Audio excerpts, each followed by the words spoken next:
Oke, ketemu lagi dengan Edwin di channel analisis laporan keuangan. Untuk kali ini saya mau bahas WIM ya, Wismilak Inti Makmur. Kita lihat nih kinerjanya bagus nggak berdasarkan laporan keuangan 2025 Q3-nya dari sudut pandang saya ya.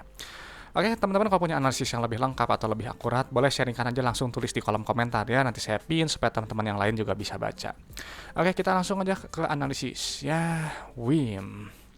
Selalu kita lihat dulu untuk riwayat pembagian dividennya, dan memang untuk WIM dari data yang saya dapatkan memang ini baik ya. Ini IPO tahun 2012 ya, ini bagus nih ya. IPO tahun 2012, terus di tahun buku yang sama dia bagi dividennya dan seterusnya nih sampai 3 tahun ke belakang. Nah, ini adalah contoh IPO yang baik buat saya gitu ya. Jadi dia ada bagi dividen, ada nilai tambah untuk pemegang sahamnya ya. Penting ya, kenapa untuk kita lihat bagi dividen ya. Karena perusahaan yang bagi dividen itu adalah perusahaan yang memang sudah terbukti profit dari bisnisnya ya, dan punya kondisi bisnis yang sehat.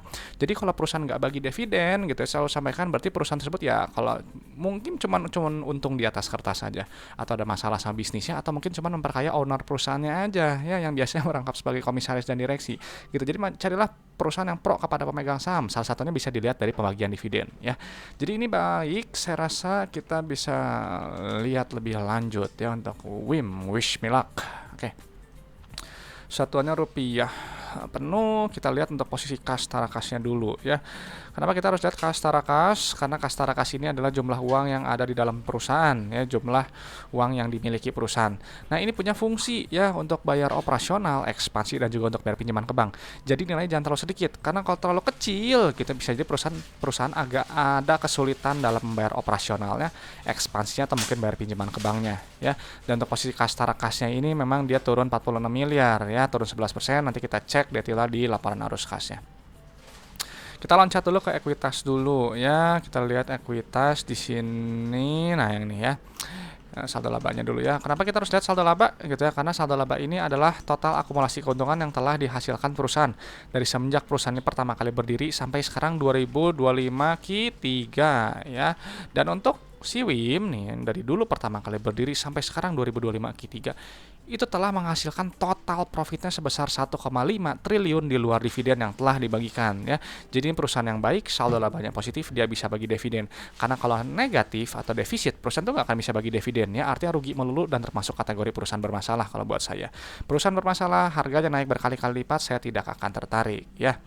Oke, selanjutnya cek dulu untuk ekuitas pemiliknya ya, kita jumlahin dulu. Oke, sebentar. Karena ini untuk kita lihat rasio dasarnya aja sebenarnya.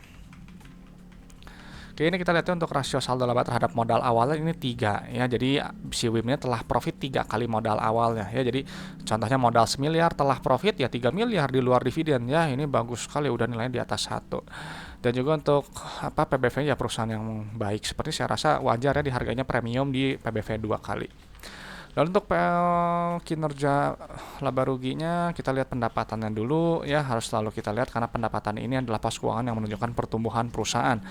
Perusahaan yang baik bertumbuh ya, pendapatan cenderung naik, artinya barang atau jasa yang dijual perusahaan gitu. Ini kan memang emiten rokok ya. Ya katakanlah produknya ini disukai gitu ya, kalau pendapatannya ya disukai gitu ya, dibutuhkan oleh pasar gitu, diminati. Dan kinerja pendapatan ini naik ya, naik 34% atau naik sebesar 1,1 triliun ya. Ini baik sekali pertumbuhannya, menurut saya signifikannya kalau misalnya 34%. Nanti si pendapatan dikurangi harga modal barang atau jasa, nanti keluar laba bruto. Nah, ini penting dilihat karena untuk melihat inti efisiensi perusahaan, untuk melihat kemampuan perusahaan menempatkan harga jual barang atau jasanya di atas harga modalnya ya, lewat gross profit margin. Jadi misalnya dengan ini 21%, artinya kalau teman jual barang 100.000 itu ambil kotornya itu 21.000. Nah, 79 ribunya itu adalah harga modal barang atau jasanya. Makanya carilah perusahaan yang laba brutonya setinggi mungkin, GPM-nya setinggi mungkin sesuai dengan sektornya. Karena semakin besar laba bruto, nanti semakin besar laba bersih ya. Laba bruto nanti dikurangi oleh beban operasional, non operasional beban pajak, nanti keluar laba periode berjalan ya. Mana laba periode berjalan? Nah, ini kita pindahin dulu. Kayaknya ini kita lihat dulu ya, tadi untuk kinerja laba bruto ini naik ya, karena pendapatan naiknya naik 29%-nya solid juga nih. Lalu laba bersih juga naik 37%-nya, naik 77,4 miliar ya. Ini baik sekali gitu pertumbuhannya, saya rasa baik ya. Secara per memang cukup murah sedikit ya, dia di bawah 15, tepatnya di 11 kali gitu. Jadi memang PBV-nya premium tapi PR-nya sedikit cukup murah ya di 11. Lalu kita cek untuk penerimaan kasnya dulu ya. Ini dia selalu kita cek penerimaan kasnya dulu karena penerimaan kas ini berbeda dibandingkan pendapatan. Karena kalau pendapatan sifatnya akrual, hanya diakui aja, dicatat di atas kertas gitu ya, sederhananya seperti itu. Kalau penerimaan kas dia menghitung jumlah uang yang customer bayar ke perusahaan ya. Penerimaan kas ini rasionya harus tinggi ya tuh, mendekati 100% karena si uang kas tadi yang sudah dikumpulkan itu kan digunakan untuk bayar operasional, ekspansi dan juga untuk bayar pinjaman ke bank. Nah, ini rasio 98% ya. Jadi misalnya teman-teman jual barang 100 juta, customer bayar 98 juta. Nah, 2 juta sisanya itu adalah piutang yang nanti harus ditagih ya. Jadi kalau rasionya tinggi seperti ini biasanya pembayarannya lancar gitu, bagus. Nah, dia bilang si Wim pendapatannya 4,6 T, penerimaan kasnya 4,55 T. Nah, sekarang tadi si uangnya kita gunakan untuk bayar operasional ya. Bayar operasional, supplier, gaji lah, pajak, bunga dan seterusnya. Nanti keluar net CFO yang ini. Nilainya positif ya, ini bagus. Artinya bisnisnya menghasilkan uang tunai, sehat. Ya, jadi uangnya habis hanya untuk bayar operasional. Ya, jadi kalau teman-teman punya bisnis juga kan masih mikir, buat apa punya perusahaan yang uangnya habis hanya untuk bayar operasional, tidak menghasilkan apa-apa, betul? Nah, jadi ya ini bagus ya, positif dan kinerja. Ya, ini kan tadi penerimaan kasnya naik tinggi, CFO-nya juga naik ya, jadi ini bagus nih. Seirama lah sama si laba ruginya. Nah, lalu untuk aktivitas ekspansinya, ini kita lihat nilai negatif, artinya perusahaan ya berekspansi atau dia memelihara aset produktifnya. Ini bagus nilainya negatif, meskipun memang ekspansinya ini nggak nilainya ini nggak sebesar yang periode sebelumnya ya, jadi lebih lebih menahan sedikit lah ya. Ini bagus. Lalu untuk aktivitas pendanaannya atau aktivitas pinjaman ke bank ini nilainya juga negatif ya. Ini bagus, artinya perusahaan berusaha untuk melunasi pinjamannya atau dia membayar dividen. Ya, ini kita lihat aja tuh. Kalau ambil utang dia nilainya plus. Kalau pelunasan ya nilainya minus ya.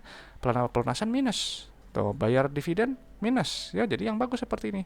Dan ini kita lihat ya, pola arus kasnya plus min dan ada penurunan kas tara kas. Ingat, kalau ada penurunan kas tara kas artinya perusahaan harus keluar uang dari dalam dompetnya. Tapi ingat, ini lihat nih ya, pembayaran dividen ini kan 134 miliar. Jadi kalau misalnya kita lakukan adjustment, ini ada kenaikan kas tara kas. Jadi bagus, perusahaan ini dia kasnya bertambah dan perusahaan berpikir buat apa menyimpan kas terlalu banyak, dikembalikan aja gitu ya untuk pemegang saham. Nah, jadi ini perusahaan yang baik ya, yang pro kepada pemegang saham. Jadi itu ada 4 cara gitu ya, si kelebihan kas ini bisa dinikmati oleh pemegang sahamnya. Yang pertama caranya tadi lewat bagi dividennya lebih besar, lebih sering, atau ekspansi usaha, atau pelunasan pinjaman ya supaya bunganya lebih kecil, atau mungkin simpel buyback saham aja. Ya, untuk mengurangi jumlah saham beredar sehingga nanti earning per share dan dividen per share naik.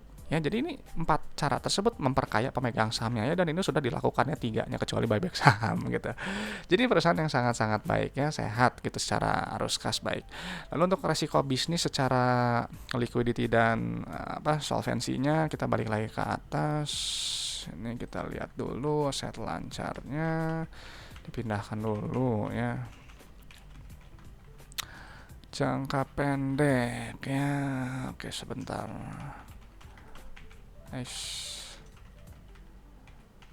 Oke ya, ini kita udah dipindahkan nih. Untuk rasio lancarnya bagusnya ini 2,3 ya, ini efisien, bukan efisien, di atas rata-rata ya, karena bisa mentok maksimal biasanya ya 2, ini 2,3 ya, jadi ini ada buffer lebih nih, aman.